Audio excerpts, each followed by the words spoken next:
राजस्थान के हनुमानगढ़ में एथेनॉल की फैक्ट्री लगाए जाने के विरोध में उतरे किसानों ने भारी हंगामा कर दिया। इस मुद्दे पर सैकड़ों की संख्या में जुटे किसानों ने पहले महापंचायत की, इसके बाद वो उस जगह की तरफ रवाना हो गए जहां ये फैक्ट्री बनाई जा रही है। लेकिन पुलिस ने बीच रास्ते में ही उन्हें रोकने की कोशिश की। इस पर भड़के सैकड़ों किसान बैरिकेड तोड़कर आगे बढ़ गए।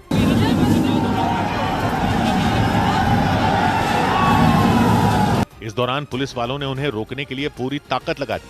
कई जवान तो दीवार की तरह उनके सामने खड़े हो गए, लेकिन किसानों की भीड़ ने उन्हें अपने रास्ते से हटा दिया। वो पुलिस वालों को धक्का देकर एथेनॉल की उस फैक्ट्री की तरफ बढ़ गए जो हनुमानगढ़ के टिब्बी इलाके में बन रही है, और वहां जाकर किसानों ने जमकर तोड़फोड़ की। इस फैक्ट्री के विरोध में कुछ किसान पिछले कई दिन से धरने पर भी बैठे हुए थे, और फैक्ट्री में पहुंचते ही किसानों ने वहां खड़ी कई गाड़ियों को आग के हवाले कर दिया। उन्होंने खुदाई करने वाली कुछ मशीनें तोड़ दी और एक मशीन में आग भी लगा दी। इसके अलावा किसानों ने वहां कई दूसरी चीजों को भी निशाना बनाया। कुछ ही देर में वहां के हालात पूरी तरह बिगड़ गए। इसके बाद उन्हें खदेड़ने के लिए पुलिस ने लाठीचार्ज शुरू कर दिया। पुलिस की इस कार्रवाई से वहां अफरा तफरी मच गई। कई लोग बचने के लिए खेतों के रास्ते भाग गए, लेकिन पुलिस वालों ने वहां भी उन्हें दौड़ा दिया। पूरा बवाल उसी फैक्ट्री के आसपास हुआ। इस कार्रवाई के बावजूद किसान वहां से हटने के लिए तैयार नहीं हुए, और कुछ देर के लिए पीछे हटने के बाद वो एक बार फिर उसी फैक्ट्री की तरफ बढ़ गए। उनकी संख्या सैकड़ों में थी, और हालात बिगड़ते देख पुलिस ने उन पर आंसू गैस के कई गोले दाग दिए। लेकिन किसानों की संख्या इतनी ज्यादा थी कि उन्हें एक साथ रोक पाना पुलिस वालों के लिए आसान नहीं था। इस बीच किसान चारों तरफ से उस फैक्ट्री की तरफ बढ़ने लग गए। उन्होंने वहां के दफ्तर को भी नहीं छोड़ा। यही नहीं, फैक्ट्री के बाहर खड़ी पुलिस की एक गाड़ी को भी किसानों ने जलाकर राख कर दिया। इसके साथ ही उन्होंने जमकर पत्थर भी बरसाए। इस पथराव में कई पुलिस वाले घायल हो गए। बाद में प्रशासन ने हनुमानगढ़ के टिब्बी इलाके में इंटरनेट सेवा बंद कर दी, और यह पूरा बवाल हनुमानगढ़ के टिब्बी इलाके में बन रही एथेनॉल की फैक्ट्री की वजह से हुआ। इलाके के किसान इसके खिलाफ पिछले कई महीनों से अपना विरोध जता रहे थे, और उनके मुताबिक एथेनॉल के उत्पादन से वहां प्रदूषण बढ़ेगा और साथ ही जमीन का पानी भी इसकी वजह से दूषित हो जाएगा। उन्होंने प्रदूषण के साथ साथ पीने के पानी को लेकर भी चिंता जताई।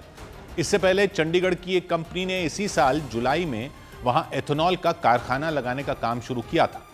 जानकारी के मुताबिक इसके लिए वहां 45 एकड़ में फैली जमीन खरीदी गई थी, लेकिन फैक्ट्री के निर्माण की शुरुआत से ही सैकड़ों किसान इसके खिलाफ खड़े हो गए थे। इस वजह से कई दिन तक वहां निर्माण का काम भी ठप रहा था।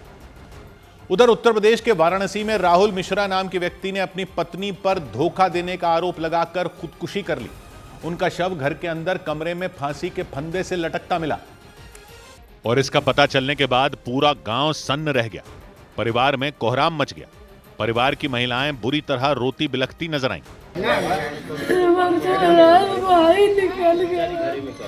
खुदकुशी करने से पहले उन्होंने एक वीडियो भी बनाया। उसमें उन्होंने अपनी पत्नी संध्या पर बेवफाई और धोखा देने का आरोप लगाया। मैं अपने भाई से बहुत प्यार करता था। मैं जीना चाहता था। मैं आज सुसाइड कर रहा हूँ। मुझे नहीं पसंद मेरी वाइफ किसी और से बात करे।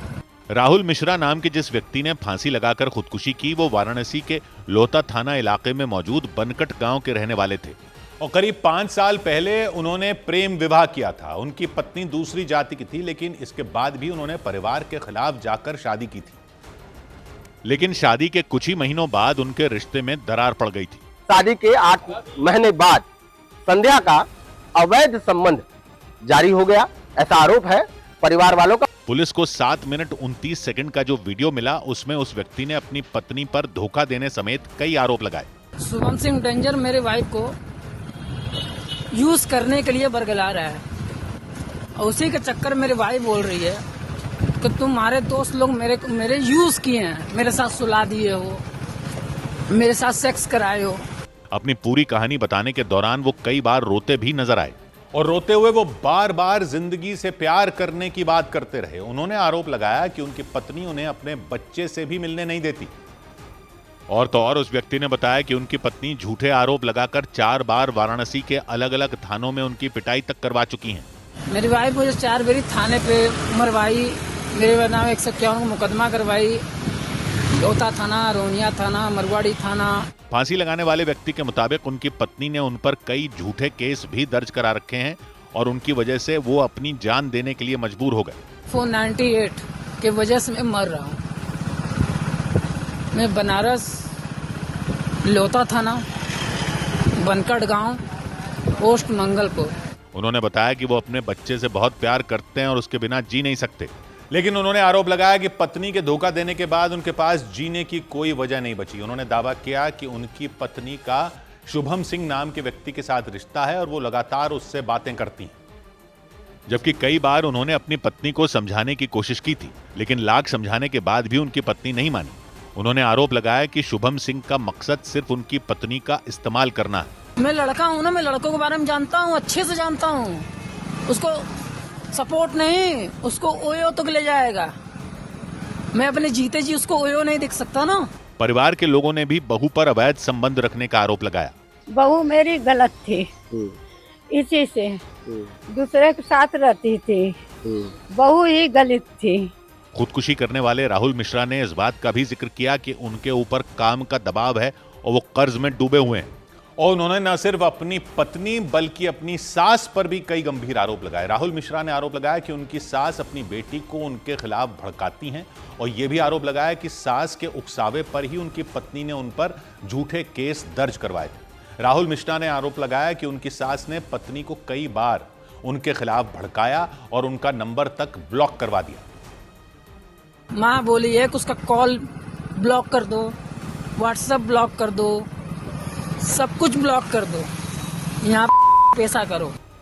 हालांकि ये सभी आरोप खुदकुशी करने वाले व्यक्ति ने अपनी पत्नी पर लगाए। इस मामले में उनकी पत्नी का कोई बयान या फिर कोई पक्ष सामने नहीं आया, लेकिन पुलिस ने महिला और उनके प्रेमी बताए जा रहे शुभम सिंह पर केस दर्ज कर जांच शुरू कर दी। इधर गोवा पुलिस ने नाइट क्लब अग्निकांड में अजय गुप्ता नाम के एक व्यक्ति को गिरफ्तार कर लिया। गोवा पुलिस ने नाइट क्लब के पार्टनर अजय गुप्ता को दिल्ली से गिरफ्तार कर लिया। दिल्ली की साकेत कोर्ट ने गोवा पुलिस को अजय गुप्ता की 36 घंटे की ट्रांजिट रिमांड दे दी। पुलिस के मुताबिक गिरफ्तारी से बचने के लिए अजय गुप्ता बीमारी का बहाना बनाकर अस्पताल में भर्ती हो गए थे, जहां से उन्हें गिरफ्तार किया गया। गोवा के नाइट क्लब में आग लगने के बाद थाईलैंड गए गौरव लूथरा और सौरभ लूथरा को दिल्ली की कोर्ट ने राहत नहीं दी। दोनों आरोपियों ने दिल्ली की रोहिणी कोर्ट में अंतरिम जमानत की अर्जी दी थी, लेकिन कोर्ट ने दोनों आरोपियों की जमानत अर्जी खारिज कर दी।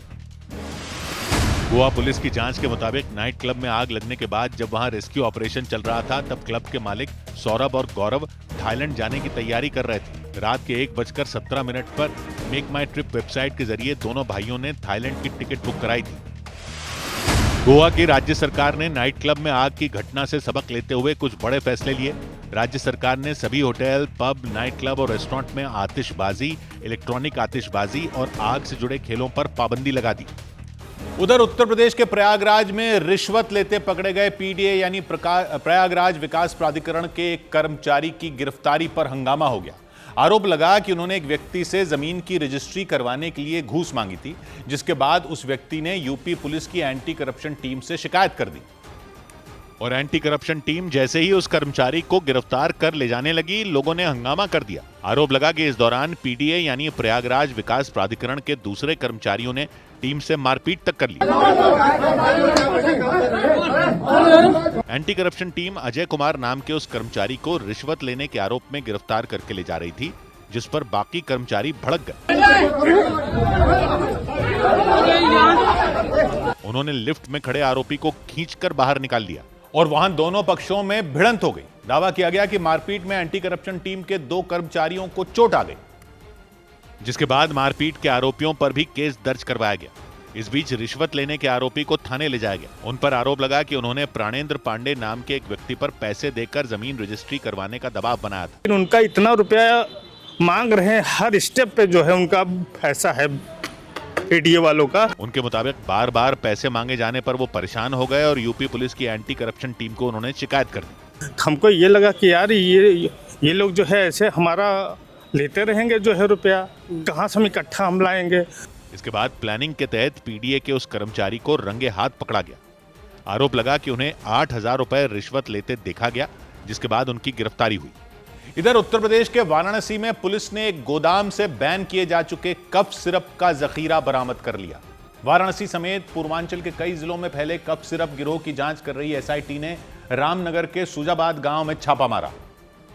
लेकिन जांच टीम के होश उस वक्त उड़ गए जब उन्होंने एक गोदाम में छिपाकर रखे गए जहरीले कफ सिरप का जखीरा देखा। पुलिस ने बैन किए गए कफ सिरप की 30,000 शीशियां बरामद कर ली। जहरीले कफ सिरप की शीशियों को 173 पेटियों में रखा गया था। कप सिरप का एक बड़ा जो एक खेप है वो यहाँ पर रखा गया और इसकी कीमत लगभग 60 लाख रुपए है। पुलिस ने बरामद कफ सिरप का कनेक्शन जहरीले कफ सिरप का कारोबार चलाने के आरोपी शुभम जायसवाल से होने का दावा किया। ये जमीन जिसमें ये अवैध गोडाउन चलाया जा रहा है, इसका ये मनोज कुमार यादव के नाम से रजिस्टर्ड है, जो शुभम जायसवाल का करीबी है। पुलिस ने अवैध गोदाम के मालिक मनोज यादव को शुभम जायसवाल का बिजनेस पार्टनर बताया और दोनों के बीच कारोबारी रिश्ते की जांच शुरू कर दी। पुलिस के मुताबिक रामनगर में मौजूद यह अवैध गोदाम ई रिक्शा के चार्जिंग स्टेशन की आड़ में चलाया जा रहा था। मतलब जहरीले कफ सिरप को छिपाने के लिए गोदाम के आगे ई रिक्शा का चार्जिंग स्टेशन बनवाया गया था, जबकि पिछले हिस्से में बैन किए जा चुके कफ सिरप को छिपाकर रखा गया था। टोटो चार्जिंग स्टैंड की आड़ पे ये अवैध गोडाउन चलाया जा रहा है। पुलिस को गोदाम के बाहर शुभम जायसवाल के एक और करीबी आजाद जायसवाल के नाम पर रजिस्टर्ड सामान ढोने वाली एक गाड़ी भी मिली। रोहनिया में जो कप सिरप पकड़ा गया था वो भी शुभम जायसवाल के आदमी द्वारा ही उसको रखा गया था। पुलिस के मुताबिक इस छापेमारी से पहले 19 नवंबर को इसी गिरोह के एक और ठिकाने पर रोहनिया थाना क्षेत्र में छापा मारा गया था और वहां से भी एक गोदाम में छिपाकर रखे गए करीब 2 करोड़ रुपए की कीमत के जहरीले कफ सिरप को बरामद किया गया था। पुलिस के मुताबिक रामनगर में गोदाम से पकड़ा गया कफ सिरप हिमाचल प्रदेश से मंगवाया गया था और उसे छिपाकर उस गोदाम में रख दिया गया था। पुलिस ने रामनगर से पकड़े गए कफ सिरप को 19 नवंबर को रोहनिया से बरामद हुए कफ सिरप की खेप का ही एक हिस्सा बताया। रामनगर में कफ सिरप की बरामदगी के दौरान पुलिस ने 2 लोगों को हिरासत में भी लिया। अभी मौके से 2 लोगों को अपने हिरासत में लेके पूछताछ किया जा रहा है। पुलिस ने पकड़े गए दोनों लोगों को केवल एक मोहरा भर बताया।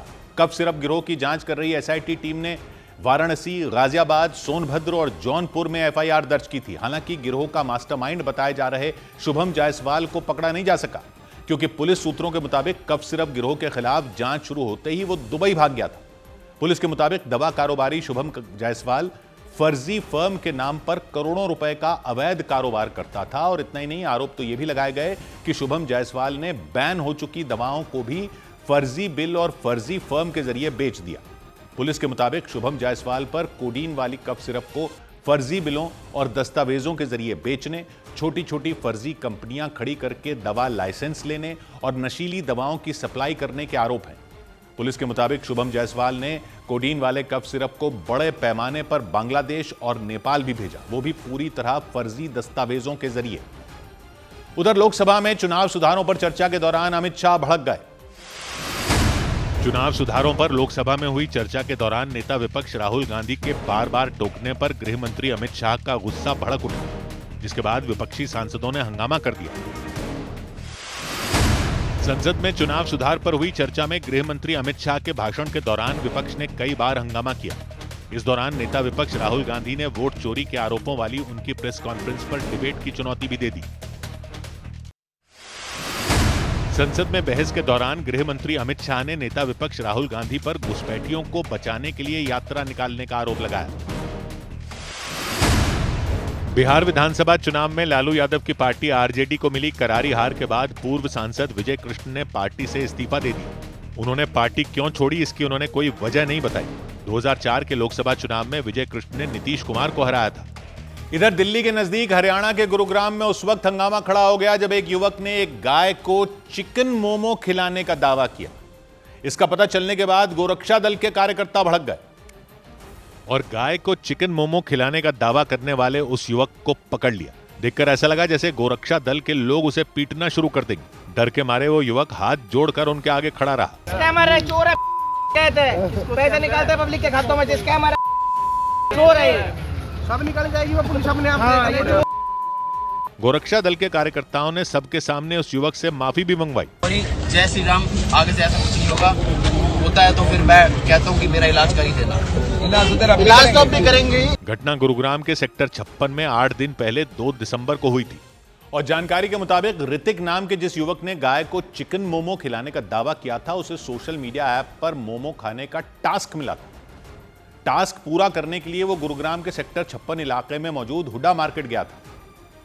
और दावा किया गया कि उसने एक दुकान से खाने के लिए नॉनवेज मोमो खरीदे थे। वो युवक दुकान के बाहर मोमो खाते हुए सोशल मीडिया पर वीडियो भी रिकॉर्ड करता नजर आया, लेकिन थोड़ी देर बाद जब वो मोमो खाते खाते थक गया तो उसने अपनी प्लेट वहां घूम रही एक आवारा गाय की ओर बढ़ा दी। खा ले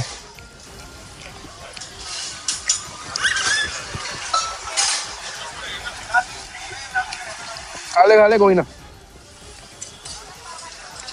मेरे से नहीं खाया जा रहा यार।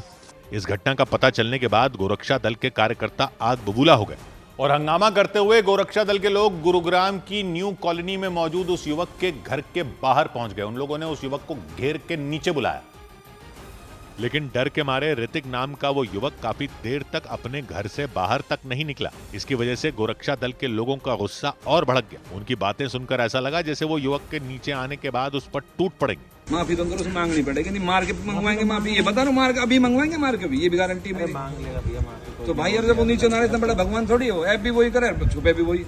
इस दौरान कुछ लोग गुस्से से आग बबूला हो रहे गोरक्षा दल के कार्यकर्ताओं को समझाने की कोशिश भी करते रहे ताकि किसी भी तरह उन लोगों के गुस्से से युवक को बचाया जा सके। काफी देर बाद वो युवक घबराते हुए अपने घर से नीचे उतरा और घर से उतरने के साथ ही उस युवक ने गोरक्षा दल के कार्यकर्ताओं के आगे हाथ जोड़ लिए। वो उन लोगों के सामने लगातार सॉरी बोलता रहा क्योंकि उसे पता था कि वो लोग उस पर बुरी तरह भड़के हुए हैं। जैसे ही वो नीचे आया, गोरक्षा दल के लोगों ने उसे पकड़ लिया। ये भाई हमारा गौ माता की बेइज्जती करता है, मटन चिकन खिला के, और हिंदू धर्म का अपमान ऐसा कर दिया। इस भाई ने सोची कोई हिंदू है ही ना। भाई सुन लो, जो इसके चैनल पे कमेंट कर रहे हैं ना, हम असली माँ के शेरनी का दूध पीने वाले, इसके छठी खाया लिगाड़ देंगे। इस दौरान वो युवक बार बार उन लोगों के आगे माफी मांगता रहा, उनसे छोड़ देने की गुहार लगाता रहा ताकि किसी भी तरह उन लोगों का गुस्सा शांत हो जाए। लेकिन इसके बाद भी गोरक्षा दल के लोगों का गुस्सा शांत नहीं हुआ। वो लोग उस युवक से उसी सोशल मीडिया ऐप पर माफी मांगने का दबाव बनाने लगे जिस पर उसने गाय को मोमो खिलाने का वीडियो डाला था, और इस दौरान कुछ लोग उसका मोबाइल फोन से वीडियो भी बनाते रहे। वो युवक बुरी तरह घबराया हुआ था और डर के मारे उसके हाथ पैर तक कांप रहे थे। अपने बाप को देखकर तेरे हाथ कांप रहे हैं जब तू मटन खिला रहा गाय को है, जब ना काट पे तेरे हाथ। बाद में गोरक्षा दल के लोग उसे खींचकर वहां से ले जाने में जुट गए। इस दौरान वो युवक लगातार अपनी हरकत के लिए उनसे माफी मांगता रहा। सॉरी गौ माता को, सॉरी है, जब तक छोड़ेंगे नहीं, जब तक छोड़ेंगे नहीं। लेकिन इतना सब कुछ होने के बाद भी गोरक्षा दल के लोगों ने उसको वहां से जाने नहीं दिया और उसे खींचते हुए शहर के एक चौराहे पर पहुंच गए। थोड़ी ही देर में वहां लोगों की भीड़ जमा हो गई। लोगों की भीड़ ने उस युवक को चारों तरफ से घेर लिया और देखकर ऐसा लगा जैसे गोरक्षा दल के कार्यकर्ता उस युवक को पीटने लग जाएंगे। हालांकि ऐसा हुआ नहीं।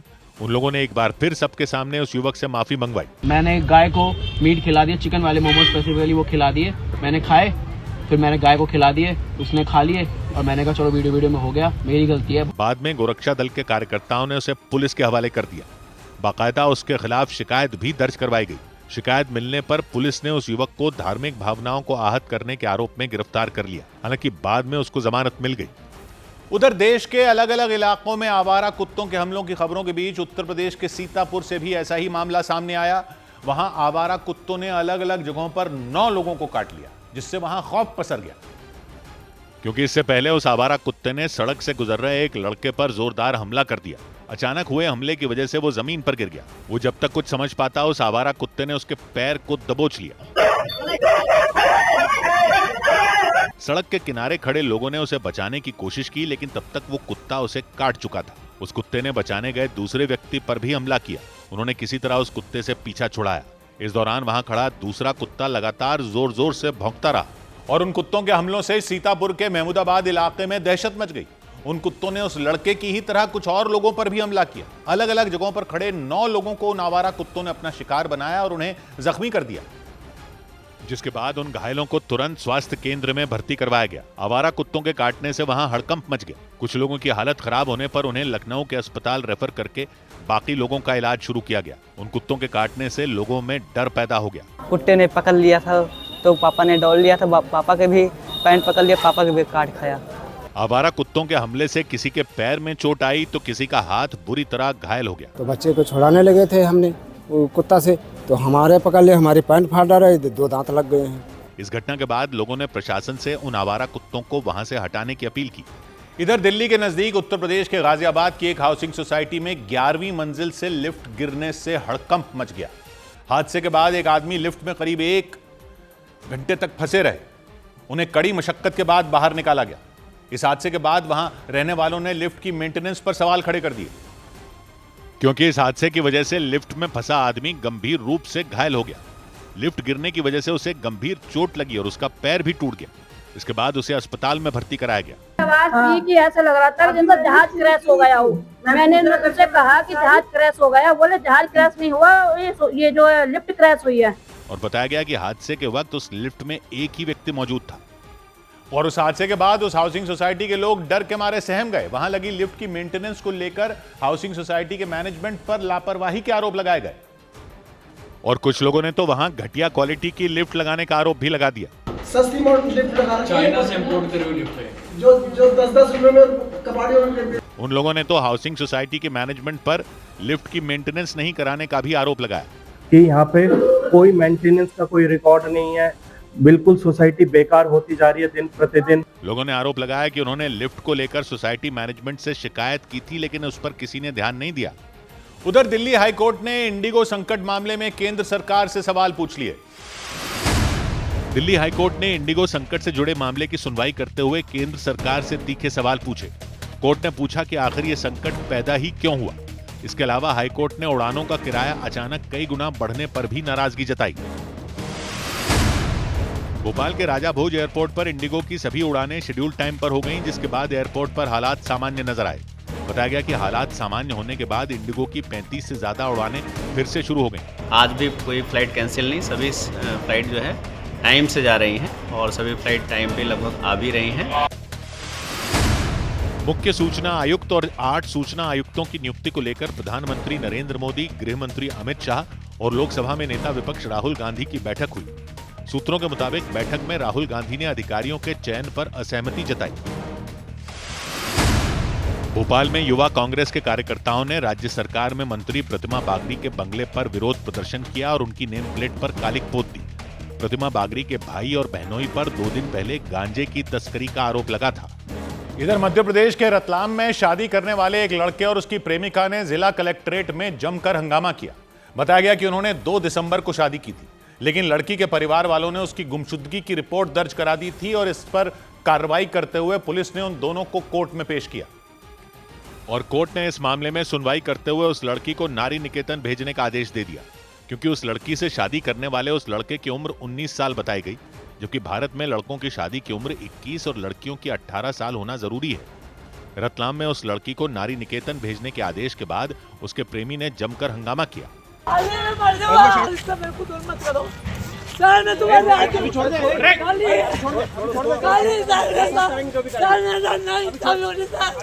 उसके प्रेमी ने उसका हाथ पकड़ लिया, जिसके बाद वो बुरी तरह रोता बिलखता नजर आया और फिर तो उसके प्रेमी ने चीखना चिल्लाना शुरू कर दिया। वो रतलाम के जिला कलेक्ट्रेट परिसर में मौजूद पुलिस कर्मियों और अधिकारियों के सामने गुहार लगाता रहा और इस दौरान पुलिस कर्मी उसे उसकी प्रेमिका से दूर करते दिखाई दिए।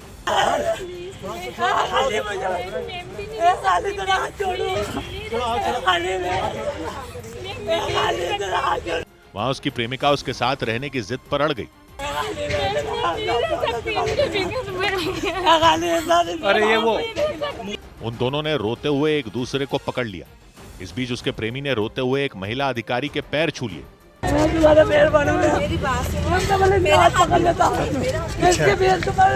रतलाम के जिला कलेक्ट्रेट परिसर में मौजूद पुलिसकर्मी और अधिकारी उन्हें समझाते रहे, लेकिन काफी देर तक वो दोनों वहां हंगामा करते रहे। हालांकि उन्हें किसी तरह अलग किया गया और उसकी प्रेमिका को नारी निकेतन भेज दिया गया और नारी निकेतन ले जाने के दौरान उसका प्रेमी उसके पीछे दौड़ पड़ा।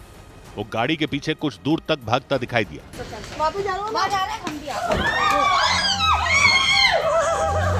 रतलाम के जिला कलेक्ट्रेट परिसर में उसके परिवार के लोग भी मौजूद दिखे और उन लोगों ने उसकी प्रेमिका को रोकने की कोशिश की। मैडम, आप कहाँ ले जा रही हैं? हमारे को बता सकती हो आप ऐसी मत ले जाओ उसको। कहाँ ले जा रहे हो आप? वहां हंगामे के बाद उस लड़के की तबीयत बिगड़ गई और इलाज के लिए उसे अस्पताल में भर्ती कराया गया और उस लड़के के परिवार वालों ने दावा किया कि उसकी प्रेमिका अपने प्रेमी के साथ रहना चाहती थी। उन्होंने आरोप लगाया कि जबरन उसे नारी निकेतन भेजा गया और उस लड़के के परिवार वालों ने प्रशासन से उसकी प्रेमिका को घर भेजने की मांग की। लड़की के बयान हो गए कि नहीं मैं इनके साथ जाना चाहती हूँ, फिर भी उसको जबरदस्ती करके वहाँ ले गए। उसके परिवार के लगाए गए आरोपों को प्रशासन के अधिकारियों ने खारिज कर दिया। उन्होंने दावा किया कि उस लड़की ने अपने प्रेमी के साथ न रहने की इच्छा जताई एक लड़की को बंद कमरे में सुना गया है। वन स्टॉप सेंटर से जब वो लाई गई थी फिर उसको सुना गया। उसने यही कहा है कि वो लड़के के साथ नहीं जाना चाहती है। उसको आश्रय स्थल उज्जैन भेजने के लिए हमने पत्र जारी किया है। बताया गया कि 2 दिसंबर को उस लड़के ने 19 साल की अपनी प्रेमिका से शादी की थी। इसके बाद लड़की के परिवार वालों ने उसकी गुमशुदगी की शिकायत दर्ज करा दी थी। इस मामले में सुनवाई करते हुए कोर्ट ने उस लड़की को नारी निकेतन भेजने का आदेश दिया और कोर्ट के इसी आदेश के बाद हंगामा हो गया। उधर उत्तर प्रदेश के बिजनौर में 23 दिन पहले लापता हुई 2 छात्राओं को पुलिस ने खोजकर उनके परिवार को सौंप दिया। बताया गया कि दोनों छात्राएं अपने घर से स्कूल के लिए निकली थीं, लेकिन जब वो वापस नहीं आईं तो उनके परिजनों ने अपहरण की शिकायत दर्ज करवा दी और शिकायत मिलने पर यूपी पुलिस ने लगातार चेकिंग अभियान चलाकर दोनों छात्राओं को ढूंढ निकाला। पुलिस के मुताबिक सैकड़ों सीसीटीवी कैमरे खंगालने के बाद दोनों छात्राएं पंजाब के लुधियाना से बरामद हुई। ये किराए के मकान में रह रही थी और एक कपड़े की फैक्ट्री में जो है काम कर रही थी। पुलिस ने दावा किया कि उन छात्राओं का अपहरण नहीं हुआ था, बल्कि वो अपनी मर्जी से घर से चली गई थी। दावा किया गया कि उन लड़कियों ने परिवार की बंदिशों की वजह से ऐसा कदम उठाया था। इधर मध्य प्रदेश में दमोह के शहरी इलाके में एक तेंदुए के घुसने से अफरा तफरी मच गई। एक रेस्टोरेंट में आतंक मचाने के बाद वो तेंदुआ एक मकान में घुस गया। इसके बाद तो पूरे इलाके में दहशत फैल गई और मकान में छिपे तेंदुए को पकड़ने के लिए वन विभाग के साथ साथ पन्ना टाइगर रिजर्व की भी टीम बुलाई गई। उन टीमों ने करीब 7 घंटों की मशक्कत के बाद उस खूंखार तेंदुए को पकड़ लिया। उसे ट्रैंकुलाइजर के जरिए बेहोश किया गया और जब वन विभाग की टीम उसे लेकर बाहर आई तो तेंदुए को देखने के लिए लोगों का हुजूम उमड़ पड़ा। उस तेंदुए को पिंजरे में डाले जाने के बाद डरे हुए लोगों ने राहत की सांस ली। वो तेंदुआ दमोह के हटा शहर में सुबह के वक्त पहुंचा। गनीमत ये रही कि उसने किसी पर हमला नहीं किया। उधर पटना में सरकारी जमीन पर अवैध कब्जे के खिलाफ प्रशासन ने बुलडोजर एक्शन ले लिया। पटना के बेहटा इलाके में प्रशासन ने सड़क किनारे सरकारी जमीन पर सालों से बने अवैध निर्माणों पर बुलडोजर चलवा दिया। प्रशासन की इस कार्रवाई का अवैध रूप से दुकान लगाने वाले लोगों ने विरोध किया। हालांकि पुलिस ने हंगामा कर रहे लोगों को वहां से हटा दिया। सड़क के किनारे मकान बनाया गया, मकान के बाद जो है डेवलप कर लिया गया है, कोई विस्थापित नहीं हो रहा। उत्तर प्रदेश के बरेली में पुलिस ने 150 करोड़ की ठगी कर फरार चल रहे रियल एस्टेट कारोबारी पवन शर्मा को गिरफ्तार कर लिया। पुलिस के मुताबिक आरोपी ने 2019 में निवेशकों को बड़े सपने दिखाकर अलग अलग रियल एस्टेट कंपनियों में निवेश करवाया था। उत्तर प्रदेश के हापुड़ में गंगा एक्सप्रेसवे पर शादी के काफिले में कारों से जानलेवा स्टंट करने का वीडियो बनाना बारातियों को महंगा पड़ गया। ट्रैफिक पुलिस ने गाड़ियों के नंबरों की पहचान कर 34,500 रुपए का चालान भेज दिया।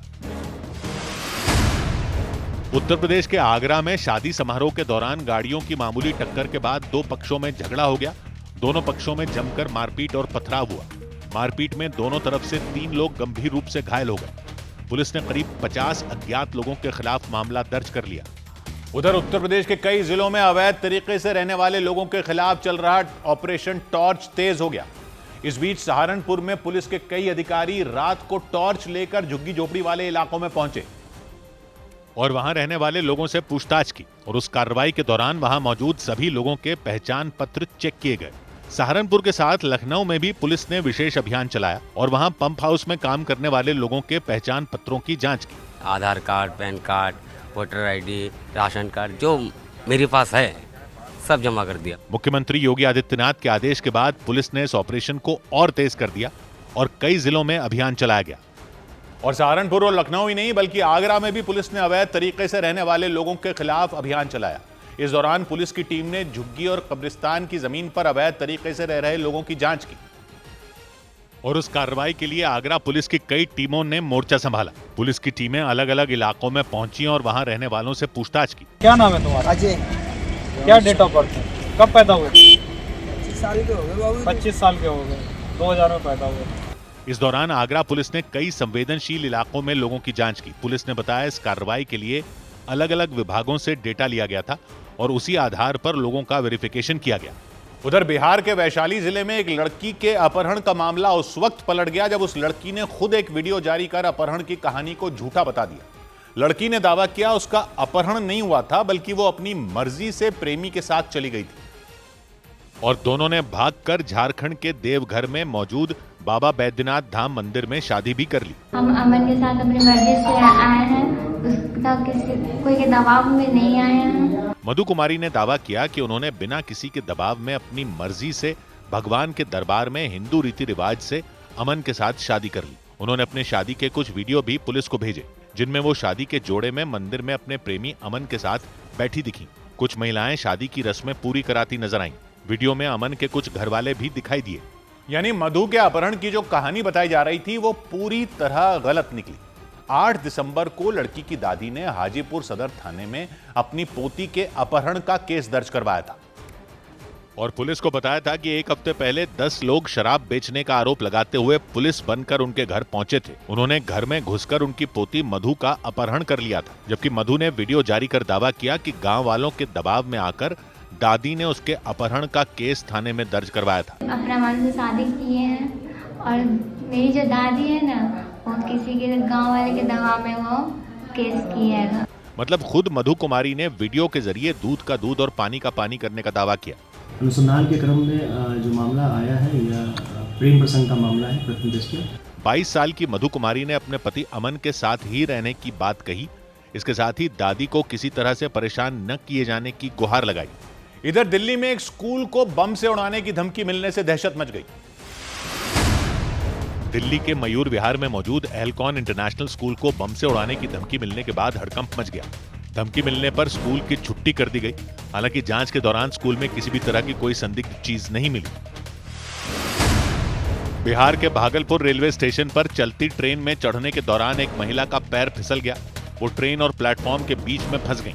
ये देखकर वहां मौजूद आरपीएफ के एक जवान ने उन्हें तुरंत अपनी तरफ खींचा और उनकी जान बचा ली। उत्तराखंड के नैनीताल में एक 2 मंजिला इमारत में भयानक आग लग गई। आग लगने की वजह से इमारत के 15 कमरे जलकर राख हो गए। चीना बाबा चौराहे पर मौजूद उस मकान में सरस्वती शिशु मंदिर स्कूल चलाया जा रहा था। आग लगने की वजह का पता नहीं चल सका। उत्तर प्रदेश के प्रयागराज में बुलडोजर चलाकर अवैध निर्माण के खिलाफ कार्रवाई की गई। वहां कब्जा करने के लिए जमीन पर खड़ी की गई दीवारों को ढा दिया गया। उधर उत्तर प्रदेश के देवरिया की कोर्ट में पेशी के दौरान पूर्व आईपीएस अधिकारी अमिताभ ठाकुर ने हत्या किए जाने की आशंका जताई। गिरफ्तारी के बाद पुलिस अमिताभ ठाकुर को कड़ी सुरक्षा में कोर्ट लेकर पहुंची थी और कोर्ट पहुंचते ही उन्होंने मीडिया से बात करने की कोशिश की, लेकिन वहां मौजूद पुलिस वालों ने उन्हें जबरन वहां से हटा दिया और उसी दौरान उन्होंने अपनी हत्या किए जाने की आशंका जताई। मेरी हत्या कराई जा सकती है। और इसके बाद अमिताभ ठाकुर को कोर्ट के सामने पेश किया गया। कोर्ट ने उन्हें 14 दिन की न्यायिक हिरासत में भेज दिया। अमिताभ ठाकुर को शाहजहांपुर में एक चलती ट्रेन से गिरफ्तार किया गया था। बताया गया कि गिरफ्तारी के वक्त वो दिल्ली जा रहे थे। पूर्व आईपीएस अधिकारी अमिताभ ठाकुर पर देवरिया में एसपी रहने के दौरान धांधली के आरोप हैं। इधर मध्य प्रदेश के भोपाल में मंत्री विश्वास सारंग ने खुद को लव जिहाद का शिकार बताने वाले एक युवक की घर वापसी करवाई। उस युवक ने आरोप लगाया कि साल 2022 में मुस्लिम समुदाय के एक परिवार के दबाव में आकर उसने इस्लाम धर्म अपनाया था, लेकिन 3 साल बाद उसने हिंदू धर्म अपना लिया। भोपाल में उस युवक का मुंडन कराया गया और गुफा मंदिर में वैदिक मंत्रोच्चार के साथ अग्नि में आहुति दिलवाई गई। मध्य प्रदेश सरकार में मंत्री विश्वास सारंग की मौजूदगी में उसने हिंदू धर्म अपनाया। मुझे प्रसन्नता है कि इसने धर्म वापसी की है और सनातन हिंदू धर्म का पुनः पालन करने का निर्णय लिया है विधिवत विधि विधान से। युवक ने अपना असली नाम शुभम गोस्वामी बताया। उसके मुताबिक जबरन धर्म परिवर्तन के बाद उसका नाम अमन खान रख दिया गया था। हालांकि हिंदू धर्म अपनाने के बाद उसका पुराना नाम शुभम गोस्वामी रखा गया। और कुछ दिन पहले उसने आरोप लगाया कि साल 2022 में मुस्लिम समुदाय की एक लड़की के प्यार में उसे जबरन फंसाया गया था। और शुभम गोस्वामी ने यह भी आरोप लगाया कि इस्लाम धर्म न अपनाने पर उस लड़की के परिवार वालों ने उसके साथ मारपीट की थी। इतना ही नहीं, उसके मुताबिक उसके खिलाफ झूठे केस भी दर्ज करवाए गए थे। मुसलमान लड़की ने प्रेम जाल में मतलब फंसा के जो था उसका मुसलमान बनने का बोला, उसने बोला मुसलमान बन जाओ शादी करने के लिए। उसने मुस्लिम समुदाय की उस लड़की के परिवार वालों पर रोजाना मानसिक रूप से परेशान करने का भी आरोप लगाया। उसके मुताबिक 3 साल पहले उस लड़की के परिवार वालों ने उसे एक जमात में शामिल होने के लिए कर्नाटक के मैसूरू में भेजा था। कई बार प्रताड़ित होकर मैंने फिर उनके अनुसार इस्लाम धर्म अपना लिया। 3 साल तक बना रहा। गौ मांस वगैरह भी परोसा जाता है उधर, तो मेरी मजबूरी गौ मांस भी मैंने खाया। उसने आरोप लगाया कि इस्लाम धर्म छोड़ने पर कई बार उसे जान से मारने की धमकियां भी दी गई थी। और धमकियों से परेशान होकर वो मध्य प्रदेश सरकार में मंत्री विश्वास सारंग के जन दर्शन कार्यक्रम में पहुंच गया। वहां उसकी शिकायत मिलने पर इस मामले में जांच शुरू की गई और भोपाल में जांच के बाद मुस्लिम समुदाय की उस लड़की के परिवार वालों के खिलाफ एफआईआर दर्ज की गई। इस बीच शुभम गोस्वामी ने विश्वास सारंग से मुलाकात की और उसने उनके सामने हिंदू धर्म अपनाने की इच्छा जताई। अब मैं पूर्ण हिंदू धर्म अपनाऊंगा, मेरे साथ धोखाधड़ी करके मनाया गया था मेरे को। मंत्री विश्वास सारंग ने शुभम गोस्वामी को सुरक्षा मुहैया कराने और जबरन धर्म परिवर्तन करने वालों के खिलाफ कड़ी कार्रवाई करने का आश्वासन दिया। इतना ही नहीं, वो भोपाल के गुफा मंदिर में पहुंचे और वैदिक मंत्रोच्चार के साथ शुभम गोस्वामी की हिंदू धर्म में वापसी करवाई। उधर गुजरात के सूरत में एक कपड़ा मार्केट में भीषण आग लगने से अफरा तफरी मच गई। आग इमारत के ग्राउंड फ्लोर पर भड़की, जो देखते ही देखते 8वीं मंजिल तक पहुंच गई। इसके बाद तो अंदर मौजूद लोग अपनी जान बचाने के लिए भाग खड़े हुए, लेकिन कुछ ही देर में आग ने विकराल रूप ले लिया। ग्राउंड फ्लोर से शुरू हुई आग कब 8वीं मंजिल तक पहुंची, किसी को पता ही नहीं चल पाया। इसके बाद तो कपड़ा मार्केट की उस इमारत की सभी खिड़कियों से धुएं का भयंकर गुबार निकलने लग गया। काले धुएं के साथ ही आग की भीषण लपटें भी ऊपरी मंजिल की खिड़कियों से निकलने लग गई। ये देखकर उस इलाके में दहशत का माहौल बन गया। गनीमत यह रही कि आग लगते ही अंदर मौजूद सभी लोग बाहर निकल आए। इसके बाद लोगों ने दमकल विभाग को खबर दे दी और भीषण आग को देखते हुए वहां एक दो नहीं बल्कि दमकल की 20 से ज्यादा गाड़ियों को बुलाया गया। दमकल कर्मचारी वहां पहुंचते ही आग बुझाने में जुट गए, लेकिन तब तक पूरी इमारत आग में घिर चुकी थी। ऐसे में दमकल कर्मचारियों के लिए इमारत के अंदर जाकर आग को बुझाना बेहद मुश्किल हो गया। उन्होंने तुरंत हाइड्रोलिक क्रेन मंगवाई और बाहर से ही आग पर पानी बरसाना शुरू कर दिया। इस काम में कई हाइड्रोलिक क्रेन की मदद ली गई। कि जो 3rd फ्लोर 5th फ्लोर पे जो आग थी वो पूरी तरह से कंट्रोल है। कूलिंग की कामगिरी भी पूरी संपूर्ण हो गई, लेकिन लपटों में घिरी उस 8 मंजिला इमारत को बुझाने में कई घंटों का वक्त लग गया। तब तक करोड़ों रुपए का सामान जलकर राख हो गया। जानकारी के मुताबिक शॉर्ट सर्किट की वजह से यह आग लगी थी। इसके बाद आसपास की दूसरी इमारतों को भी एहतियातन खाली करा लिया गया। इधर सूत्रों ने दावा किया कि बिहार में पहली बार ईवीएम से पंचायत चुनाव करवाया जा सकता है। सूत्रों के मुताबिक बिहार में पहली बार ईवीएम से पंचायत चुनाव करवाए जाएंगे। 2026 में होने वाले पंचायत चुनाव के लिए राज्य चुनाव आयोग ने तैयारी शुरू कर दी। दिल्ली के शकूर बस्ती रेलवे स्टेशन के पास एक मालगाड़ी हादसे का शिकार हो गई।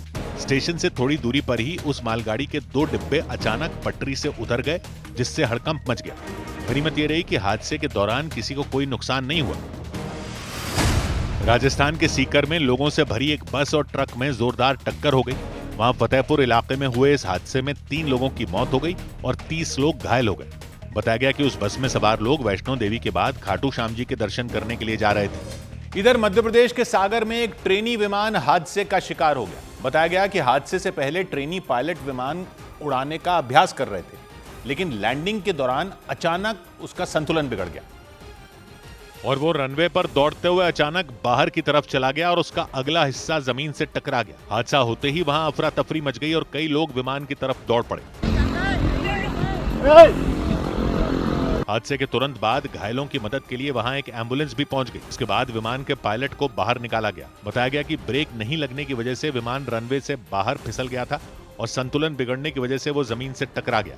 उधर पाकिस्तान की सेना के प्रवक्ता अहमद शरीफ चौधरी एक महिला रिपोर्टर के सवाल का जवाब देते वक्त आंख मारने पर घिर गए। उनकी इस हरकत के बाद सवाल उठने लगे और सोशल मीडिया पर उनकी जमकर आलोचना की गई, क्योंकि अहमद शरीफ चौधरी ने उस महिला रिपोर्टर के सवाल का जवाब देने के दौरान आंख मार दी। पाकिस्तानी सेना के प्रवक्ता अहमद शरीफ चौधरी एक प्रेस कॉन्फ्रेंस में शामिल हुए थे, जहां उस महिला रिपोर्टर ने उनसे एक सवाल पूछा। बताया गया ये सवाल इमरान खान से जुड़ा था, जिसका जवाब देने के दौरान उन्होंने मजाकिया लहजे में जवाब देते हुए उन्हें आंख मार दी। ज़हनी मरीज भी है। उनके ऐसा करने पर हंगामा हो गया और लोगों ने उनकी इस हरकत की खूब आलोचना की। इधर पश्चिम एशिया के देश सऊदी अरब के कई इलाकों में बेहिसाब बारिश और बाढ़ की वजह से हाहाकार मच गया। वहां जिद्दा शहर और उसके आसपास के इलाकों में मूसलाधार बारिश हो गई और इस दौरान तूफानी हवाओं ने मकानों को हिलाकर रख दिया। जिद्दा में कुदरत का ऐसा कहर टूटा कि चीख पुकार मच गई।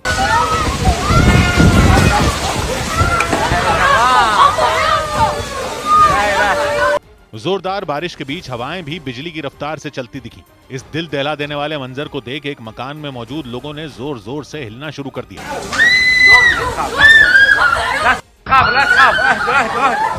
बारिश और हवाओं की वजह से बाहर कुछ भी साफ साफ देख पाना मुश्किल हो गया। और यही वजह रही कि सड़कों पर तमाम गाड़ियां फंस गईं, क्योंकि बारिश के पानी ने सड़कों को भी समंदर में तब्दील कर दिया। हर तरफ पानी ही पानी दिखाई दिया। जद्दा में हुई मूसलाधार बारिश की वजह से वहां रास्तों पर घुटनों तक पानी भर गया। सड़कों पर खड़ी गाड़ियों के पहिए भी पानी में डूबे नजर आए। वहां आसमान से इतना ज्यादा पानी गिरा कि पूरे शहर की सूरत बिगड़ गई। सड़कों पर जगह जगह गाड़ियां फंसी दिखाई दी। एक बस के बंद होने पर उसमें सवार लोग नीचे उतरकर धक्का देते नजर आए। जद्दा सऊदी अरब का दूसरा सबसे बड़ा शहर है। इस शहर को मुस्लिम धर्म के लिए अहम माना जाने वाले मक्का और मदीना का प्रवेश द्वार कहा जाता है, लेकिन वहां इतनी ज्यादा बारिश हुई कि कई इलाके पानी में डूब गए। जद्दा के आसपास के शहरों में भी बाढ़ की वजह से लोगों का घरों से निकलना मुश्किल हो गया।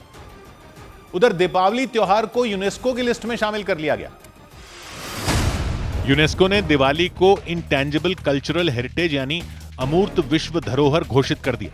यूनेस्को की इस लिस्ट में दुनिया की ऐसी सांस्कृतिक और पारंपरिक चीजों को शामिल किया जाता है जिन्हें छू नहीं सकते लेकिन अनुभव किया जा सकता है। प्रधानमंत्री नरेंद्र मोदी ने इस उपलब्धि पर खुशी जताई।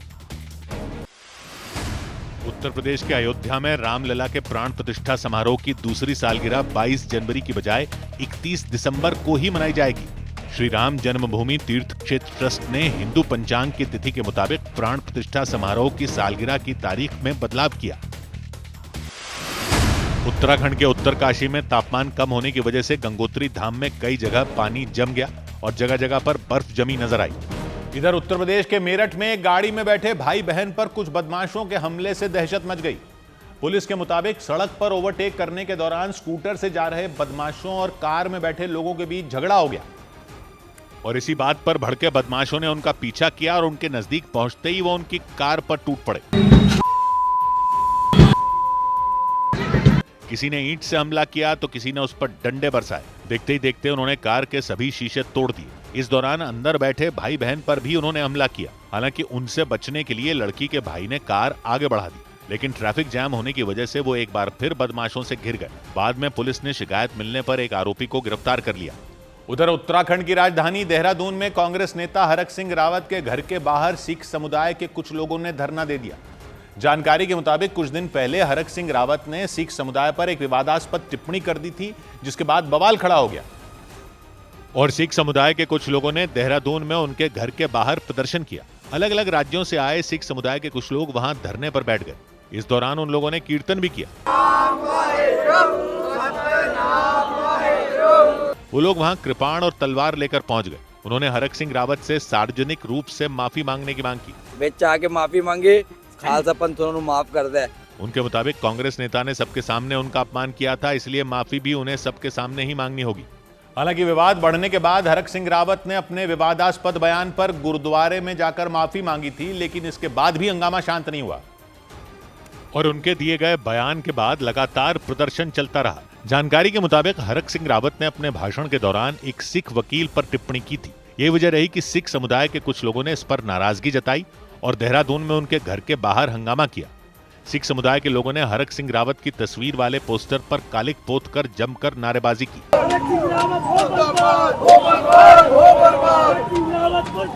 नाराज लोगों ने बीच सड़क पर हरक सिंह रावत का पुतला भी फूंका और हंगामा बढ़ता देख हरक सिंह रावत के घर के बाहर पुलिस पहुंच गई।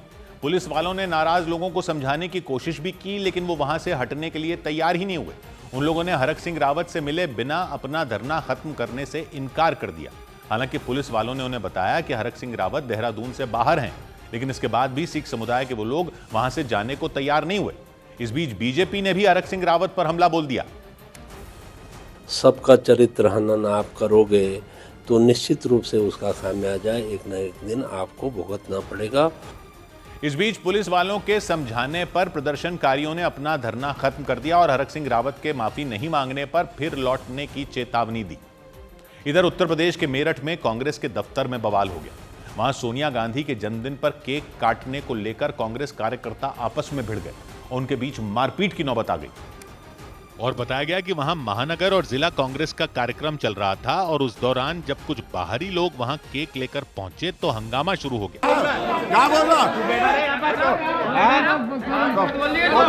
मेरठ के जिला कांग्रेस कार्यालय में यह हंगामा काफी देर तक चलता रहा। इस दौरान वहां नारेबाजी भी हुई। वहां मौजूद कई लोगों ने बीच बचाव करने की कोशिश की, लेकिन वहां हो रहा हंगामा शांत नहीं हुआ और काफी देर बाद जब एक गुट के लोग बाहर निकले तब पूरा माहौल शांत हुआ। उधर उत्तर प्रदेश के मुजफ्फरनगर में नकली पुलिस बनकर ठगी करने वाले एक व्यक्ति को पकड़ लिया गया। उत्तर प्रदेश के मुजफ्फरनगर में नकली पुलिस बनकर एक पुलिस वाले के परिवार वालों से ठगी करने के आरोप में एक व्यक्ति को गिरफ्तार कर लिया गया। पुलिस के मुताबिक आरोपी ने उस इलाके में कई दूसरे लोगों को भी अपना निशाना बनाया था। जो उसने लोगों से धोखाधड़ी कर पैसे लूटे थे, वो उससे पैसे उससे बरामद किए गए। बिहार के किशनगंज के बिशनपुर इलाके में एक साथ कई मकानों में आग लग गई। उन मकानों से उठ रही ऊंची ऊंची लपटों पर काबू पाने के लिए लोगों ने बाल्टियों से पानी फेंका, लेकिन बेकाबू हो चुकी आग ने करीब आधा दर्जन मकानों को जलाकर राख कर दिया। झारखंड के देवघर में एक स्कूल के बाहर तेज रफ्तार कार ने रात के वक्त एक युवक को टक्कर मार दी। टक्कर मारने के बाद वो कार स्कूल के गेट और दीवार से भिड़ गई। इस हादसे में घायल युवक की इलाज के दौरान मौत हो गई। जम्मू कश्मीर के अरनिया सेक्टर में 15 गांवों के किसानों ने सरकार और राजस्व विभाग के खिलाफ प्रदर्शन किया। किसानों ने आरोप लगाया कि सरकार उन्हें बिना मुआवजा दिए उनकी जमीनों पर कब्जा कर रही है। रेवेन्यू डिपार्टमेंट मुर्दाबाद, एनसी गवर्नमेंट मुर्दाबाद, एनसी गवर्नमेंट मुर्दाबाद। उधर पश्चिम बंगाल में एक भीषण सड़क हादसे में संदेशखाली केस के अहम गवाह उस वक्त घायल हो गए जब वो कोर्ट में गवाही देने जा रहे थे। इस घटना को लेकर बवाल मच गया क्योंकि हादसे में गवाह भोला घोष के बेटे की मौत हो गई और जैसे ही यह खबर मिली उनके परिवार में मातम पसर गया। सीबीआई और ईडी के अहम गवाह भोला घोष के परिवार की महिलाओं का रो रो कर बुरा हाल हो गया।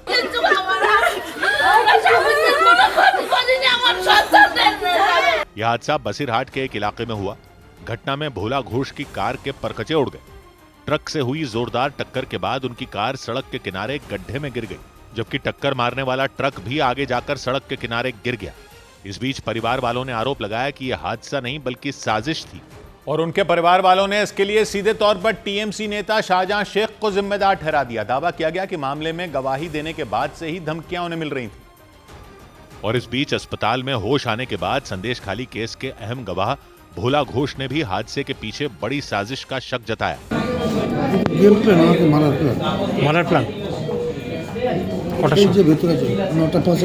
बताया गया कि वो संदेशखाली केस में ही गवाही देने के लिए बसीरहाट कोर्ट जा रहे थे। जिस ट्रक ने उनकी कार को टक्कर मारी उसका ड्राइवर वहां से फरार होने में कामयाब रहा। बाद में पुलिस पूरे मामले की जांच में जुट गई। जानकारी के मुताबिक सीबीआई ने भी इस घटना को लेकर अपनी तरफ से छानबीन शुरू कर दी ताकि पता चल सके कि इसके पीछे कहीं टीएमसी नेता शाहजहां शेख का तो हाथ नहीं था, क्योंकि संदेशखाली केस न सिर्फ पश्चिम बंगाल में बल्कि पूरे देश में चर्चा में रहा था और संदेशखाली में टीएमसी नेता शाहजहां शेख और उनके सहयोगियों पर आरोप लगा था कि उन्होंने डरा धमकाकर कई महिलाओं का यौन शोषण किया था। इसके अलावा दावा किया गया था कि उन्होंने गांव के कई लोगों की जमीनें हड़प ली थी। यही नहीं, घोटाला मामले की जांच के लिए पिछले साल जनवरी में जब ईडी की टीम संदेशखाली पहुंची थी तब उस टीम पर हमला हो गया था। इसका आरोप भी शाहजहां शेख पर ही लगाया गया था। घटना के बाद से वो फरार हो गए थे, लेकिन बाद में पुलिस ने उन्हें गिरफ्तार कर लिया था। इसी मामले में भोला घोष सीबीआई और ईडी के अहम गवाह हैं। पाकिस्तान के पूर्व प्रधानमंत्री इमरान खान और उनकी पार्टी पीटीआई पर बैन लगाए जाने के प्रस्ताव के बीच अडियाला जेल के बाहर एक बार फिर बवाल हो गया। रावलपिंडी की अडियाला जेल में बंद इमरान खान से मिलने के लिए उनकी बहनें पहुंची, लेकिन जब उन्हें मिलने नहीं दिया गया तो वो धरने पर बैठ गईं। और इस प्रदर्शन में इमरान खान के सैकड़ों समर्थक शामिल हुए, लेकिन अडियाला जेल के बाहर धरने पर बैठी इमरान खान की बहनों और उनके चाहने वालों को खदेड़ दिया गया। पाकिस्तान की पुलिस ने पहले तो वहां की बिजली काट दी और फिर कड़ाके की ठंड में रात के वक्त पानी की बौछार कर दी। इसके बाद तो अफरा तफरी मच गई।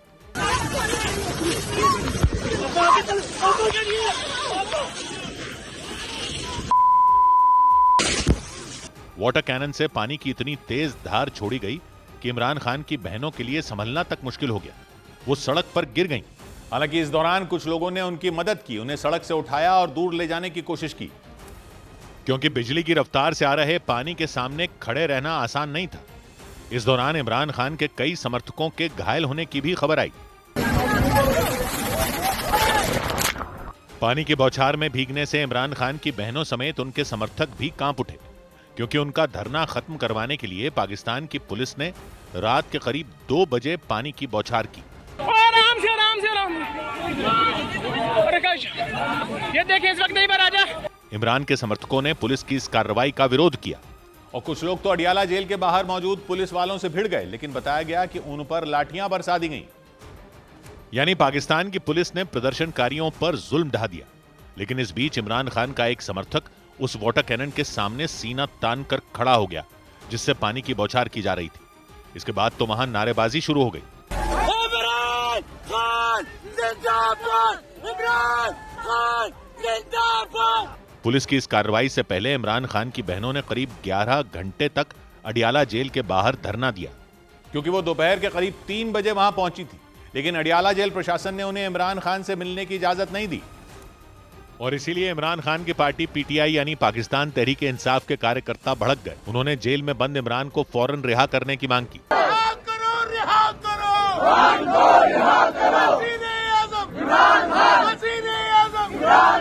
पानी की बौछार किए जाने से पहले इमरान खान के समर्थक और उनकी बहनें अडियाला जेल के बाहर डटी रहीं। इस दौरान पीटीआई कार्यकर्ताओं ने दावा किया कि पूरा पाकिस्तान इमरान को जेल से बाहर देखना चाहता है।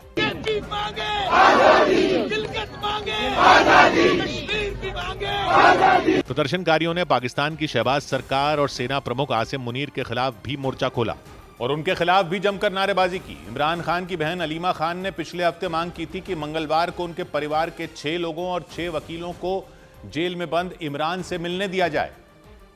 और इसी के बाद वो दोपहर के 3 बजे अडियाला जेल के बाहर पहुंची। इमरान खान की बहन अलीमा खान के साथ उनकी 2 बहनों और सैकड़ों समर्थकों ने जेल तक मार्च किया और नारे लगाए। खान को रिहा करो, शर्म करो, हया करो।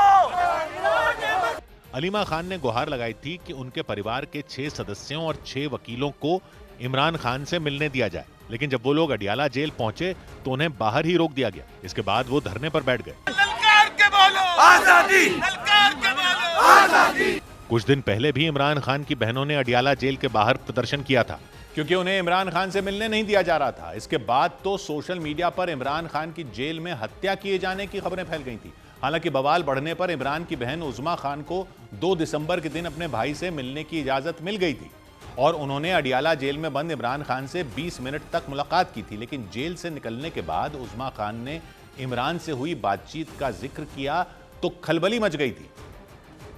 बड़े गुस्से में थे, कहते कि हमें ये मेंटल टॉर्चर कर रहे हैं और सारा दिन कमरे में बंद, थोड़ा सा बाहर से निकल सकते हैं, कोई किसी से कम्युनिकेशन नहीं। उज़्मा खान ने बताया था कि उनके भाई इमरान खान ने पाकिस्तान के आर्मी चीफ आसिम मुनीर पर गंभीर आरोप लगाया और दावा किया मुनीर के इशारे पर ही जेल के अंदर उन्हें यातनाएं दी जा रही हैं। और तो और इमरान की बहनों ने दावा किया कि आसिम मुनीर के आदेश पर ही उन्हें अडियाला जेल के बाहर रोक दिया गया और इसीलिए मजबूरी में उन्हें धरने पर बैठना पड़ा।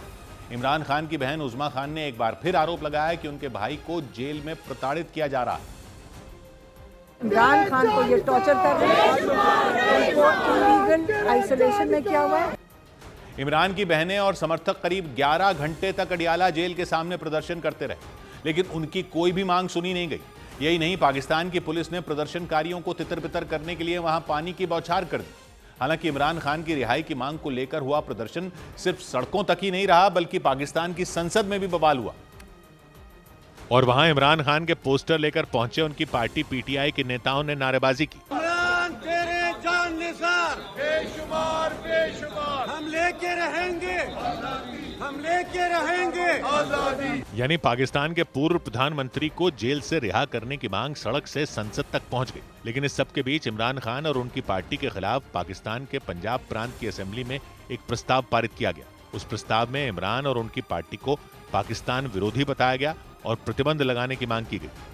उधर पाकिस्तान सरकार में मंत्री अब्दुल अलीम खान ने पाकिस्तान का कई टुकड़ों में बंटवारा किए जाने के संकेत दे दिए। एक कार्यक्रम के दौरान उन्होंने इस बात का जिक्र किया कि पाकिस्तान में जल्द ही नए छोटे प्रांत बनाए जाएंगे ताकि शासन बेहतर हो सके। शहबाज सरकार में मंत्री अब्दुल अलीम खान ने पंजाब प्रांत के शेखपुरा में एक कार्यकर्ता सम्मेलन में ये बातें कही। उन्होंने जिक्र किया कि सिंध और पंजाब में 3-3 नए प्रांत बनाए जा सकते हैं। अब्दुल अलीम खान ने इसी तरह का विभाजन बलूचिस्तान और खैबर पख्तूनख्वा में भी किए जाने की बात कही।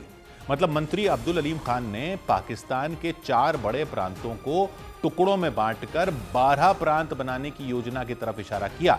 इस दौरान उन्होंने बिना नाम लिए छोटे प्रांत होने से भारत की तरक्की का जिक्र किया और अपनी मंशा जताई कि पाकिस्तान में भी वैसा ही होना चाहिए। अब्दुल अलीम खान की पार्टी IPP यानी इस्तेकाम पाकिस्तान पार्टी शहबाज शरीफ की गठबंधन सरकार का हिस्सा है, इसलिए उनके इस बयान के बाद पूरे पाकिस्तान में बंटवारे को लेकर एक नई बहस छिड़ गई और हर तरफ बड़े प्रांतों के टुकड़े किए जाने की चर्चा शुरू हो गई। कयास लगने शुरू हो गए कि 12 टुकड़ों में बांटे जाने पर पाकिस्तान के पंजाब प्रांत में उत्तर पंजाब, मध्य पंजाब और दक्षिण पंजाब जैसे नए प्रांत बनाए जा सकते हैं। इसी तरह सिंध में कराची सिंध, मध्य सिंध और उपरला सिंध बनाने की चर्चा तेज हो गई, जबकि खैबर पख्तूनख्वा को उत्तरी खैबर पख्तूनख्वा, दक्षिणी खैबर पख्तूनख्वा और फाटा रीजन को अलग प्रांत बनाने की बात कही जाने लगी। इसी तरह बलूचिस्तान को पूर्वी बलूचिस्तान, पश्चिमी बलूचिस्तान और दक्षिणी बलूचिस्तान में बांटने की योजना पर चर्चा शुरू हो गई। हालांकि पाकिस्तान सरकार की तरफ से इस तरह के बंटवारे पर कोई आधिकारिक बयान नहीं दिया गया और ना ही अपने मंत्री अब्दुल अलीम खान के बयान को गलत बताया गया, लेकिन बिलावल भुट्टो की पार्टी PPP यानी पाकिस्तान पीपल्स पार्टी ने अब्दुल अलीम खान के बयान का विरोध शुरू कर दिया और सिंध के मुख्यमंत्री और PPP नेता मुराद अली शाह ने धमकी देते हुए दो टूक कह दिया कि अल्लाह के सिवा कोई भी सिंध को बांटने की ताकत नहीं रखता। PPP ने खुला ऐलान कर दिया कि शहबाज सरकार ने अगर प्रांतों के बंटवारे की दिशा में कदम बढ़ाया तो अंजाम बुरा होगा। बिलावल भुट्टो की पार्टी PPP के अलावा पाकिस्तान की कई छोटी पार्टियों ने भी इस बंटवारे के विरोध में आवाज बुलंद करनी शुरू कर दी। उन्होंने इस प्लान को बांटो और राज करो की नीति बताया और पाकिस्तान के 12 टुकड़ों में बंटवारे की खबरों के बीच वहां सिंधी समुदाय के संगठनों ने प्रधानमंत्री नरेंद्र मोदी से मदद की गुहार लगाई। सिंधी समुदाय के संगठनों ने पाकिस्तान में सेना और कट्टरपंथियों के कब्जे का दावा किया और यह आरोप लगाया कि पाकिस्तान की सरकार और सेना आतंकवाद को बढ़ावा दे रही है। सिंधी समुदाय के नेता शफी बरफत ने प्रधानमंत्री नरेंद्र मोदी को एक चिट्ठी लिखी।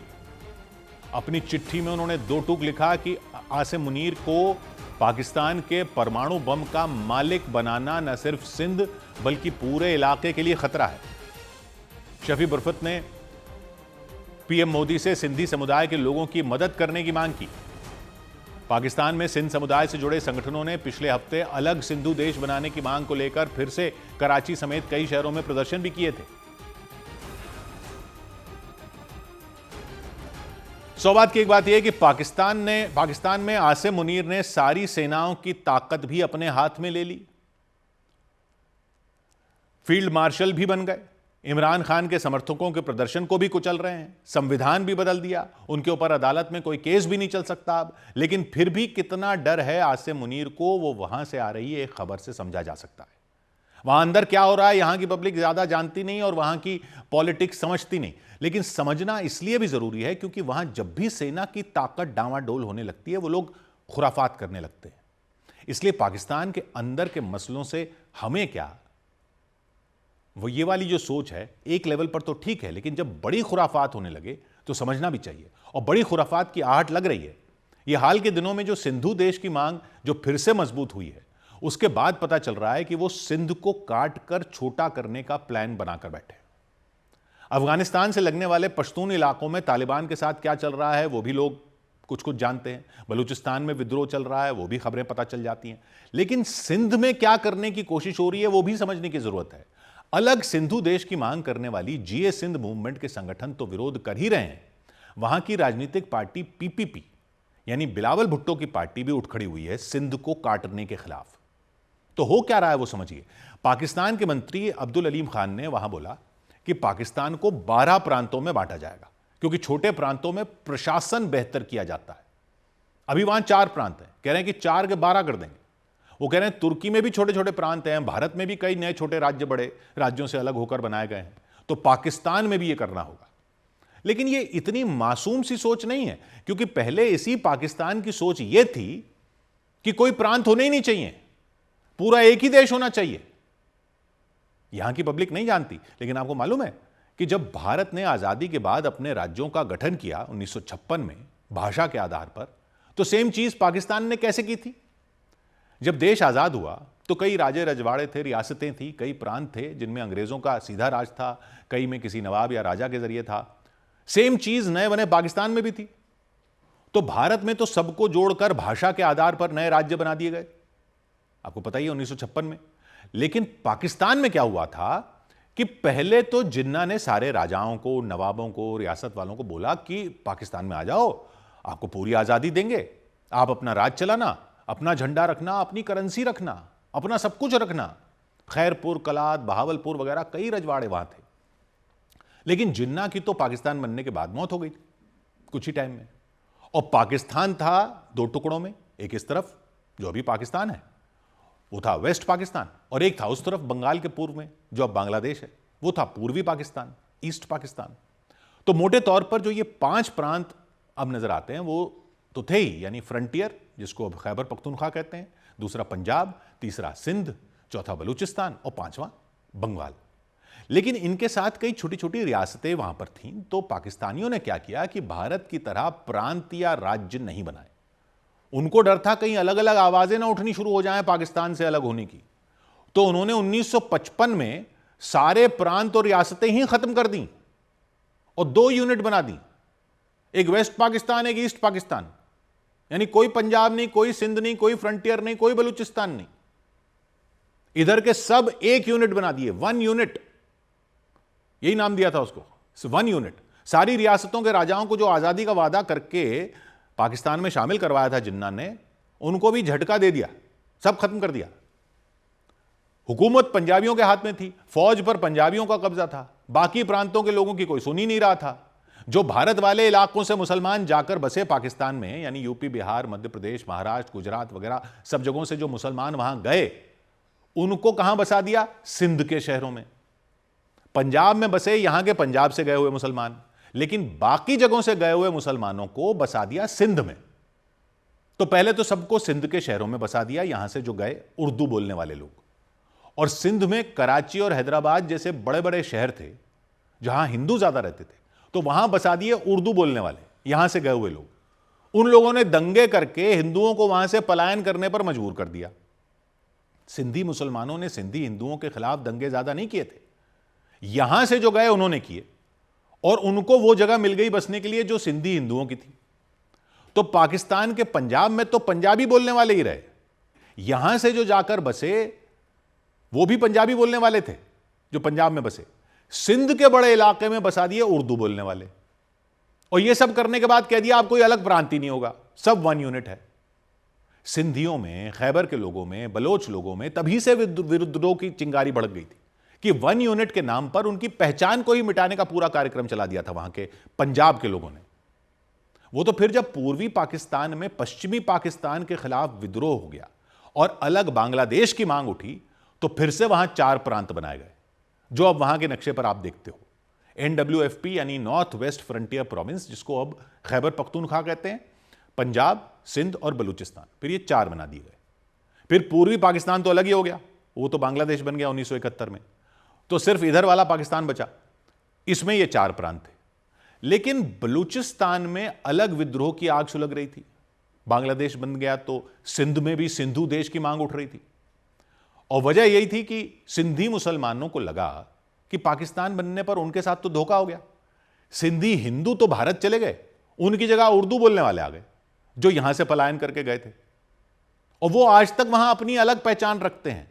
उनको कहते ही है मुहाजिर, यानी जो पलायन करके यहां से गए। तो सिंधियों को लगा कि हमने मुहाजिरों को बसाने के लिए थोड़ा ही पाकिस्तान मांगा था, तो वहां अलग विद्रोह शुरू हो गया।